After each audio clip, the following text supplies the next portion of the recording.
I recently spent some time in Panama, and what I found when it comes to the residency and citizenship options are quite interesting, especially talking with some people who have firsthand experience getting that permanent residency, meeting that 5-year requirements for naturalization, but at the end of the day, they're still waiting multiple years after that to actually get their second passport. There's a lot of bureaucracy in the system, so that's why in this video I'm going to break down the options available in 2022, kind of contrasting this past Friendly Nations visa program to the current Qualified Investor program in an easy to understand way. We'll also talk about the tax system in Panama, why the perception in the offshore world of it being this easy place to get a second passport, easy kind of tax haven, is not really the case, to be quite honest. So we'll break all these things down in an easy to understand way. Let's hop right into it. So to contrast the Friendly Nations visa program versus the Qualified Investor program, really with the Friendly Nations visa program, which they pulled back last year, if you were a citizen of a lot of these developed Western countries, basically you could deposit around $5,000 in a bank account, and with this, you could acquire this whole visa, which is really easy way to get a temporary residency. You turn that into a permanent residency,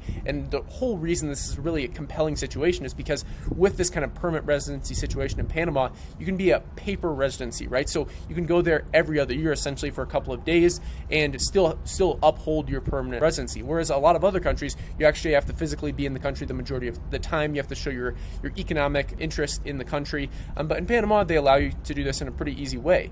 But this whole idea of after 5 years, you're going to be able to easily acquire the passport is just not the case. Now with this whole Qualified Investor program, essentially what you have is a lot higher of a barrier to entry. So it's around $300,000 in real estate. You could also do $500,000 in equities, where you'd have to work with a local Panamanian broker. The other kind of third option, which for some people is a bit interesting because the country does just use US dollars. They do have this Balboa, which kind of their native currency, but it's just pegged 1-to-1 to the US dollar. So you don't have to worry too much about these emerging market countries' currency depreciation versus the US dollar. You do have the global reserve currency there, and that's one pro, I would say. But the thing with that is, for a fixed term deposit, it's $750,000. So you can see that those are kind of the three options you have. And actually, in October of this year, they're moving that threshold of $300,000 in real estate up to $500,000. So keep that in mind. That's in October of this year.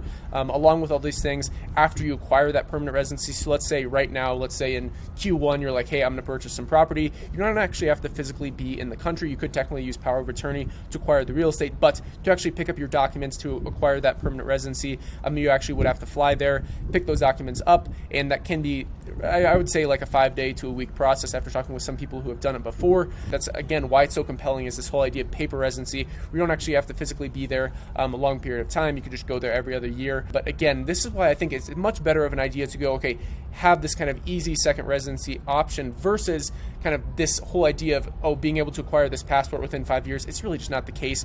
Like I said, there's a lot of bloat in the system. A lot of the people that you work with are non-responsive, as you see in a lot of Latin America when it comes to kind of government officials or attorneys just in general. So if you guys are curious on this, I am not a legal professional, but I can connect you with some people. And that's one thing that we do offer when it comes to calls with people. So we have a link down below in the description if you'd like to schedule a call, looking at all the different citizenship and residency options around the world. It's mainly based on an individual basis because it depends on what country you're in, it depends on where you're looking for, and kind of what you're optimizing for. If you have a family, if you're an individual, all these different things. So you can schedule a call down below. It's completely for free, but it's always worth taking a look at. When it comes to tax in Panama, they are a territorial tax-based system, so any money that you make outside of the country, they're not going to tax you on. The only thing they're taxing you on is the money that you make in Panama. So let's say like you're working in China and you're doing distributions all across the world. They're not going to tax you on that income, only the income you make in Panama. So that's why it's kind of this whole idea of being a tax haven, and it's great for all countries except the U.S. So if you're a U.S. citizen and you still haven't renounced your passports, obviously you're taxed on global income. So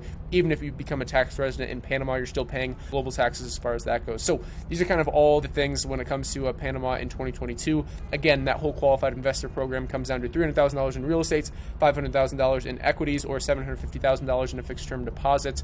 Beyond this, you do the kind of the pros and cons when it comes to the Panamanian Passport. You do obviously have to pass these tests with a lot of the other countries. So you have to kind of show that you have some basic historical knowledge of Panama.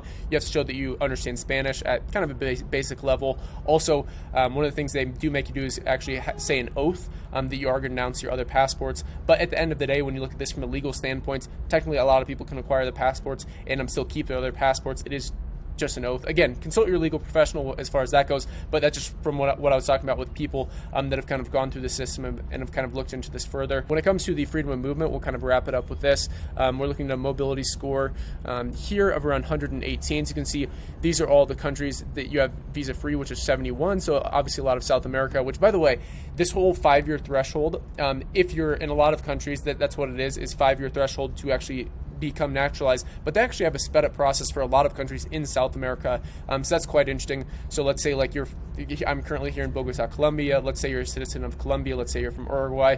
You can actually speed this up from like 3 to 1 years, which is actually quite nice.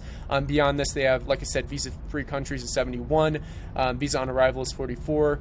Let's see, visa required is 80 countries. And yeah, not bad. World reach is around 60%. So you can see kind of all this breakdown here. I'll have the link to this down below if you want to kind of analyze the passport a bit more. Obviously, all these things are constantly changing. So this system, like I said, it'll change to that from that $300,000 threshold to $500,000 in October of this year. But that's all for this video. If you guys are interested in any of these things that I talked about, you can schedule that call down below.